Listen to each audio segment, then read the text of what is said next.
7 صنايع والبخت ضايع. جملة من ساعة ما سمعتها سألت نفسي سؤال واحد، هو ده بجد ولا ايه؟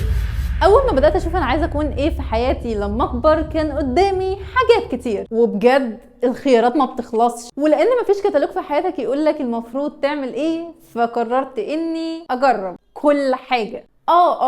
كل حاجة، رسم وانيميشن، جرافيك ديزاين، تفصيل وخياطة وهاندميد، حتى الطبخ وصناعة المحتوى، مونتاج فيديوهات، كاريري الهندسي. ما كنتش بهزر لما قلت كل حاجة، والمفاجأة ان اغلب الحاجات دي انا نجحت فيها، رغم اني ما كملتش لاني كنت بحس اني ممكن انبسط اكتر لما اجرب حاجة جديدة. فالنتيجة اني بقيت بعرف اعمل حاجات كتير، وممكن الحاجات دي تكون مصدر دخل كويس لو بس خدت وقتها الكفاية. وحتى لو الدنيا اتغيرت والظروف اختلفت والاي اي او غيره قرر انه ياخد مكاني، اوكي انا بعرف اعمل حاجات تانية عادي جدا. ففي النهاية لو كنت شخص مالتي تاسكينج والناس بتقول عليك 7 صنايع والبخت ضايع، فده مش تشتت، من وجهة نظري ده اصلا المستقبل. انت بقى ايه ال7 صنايع بتوعك؟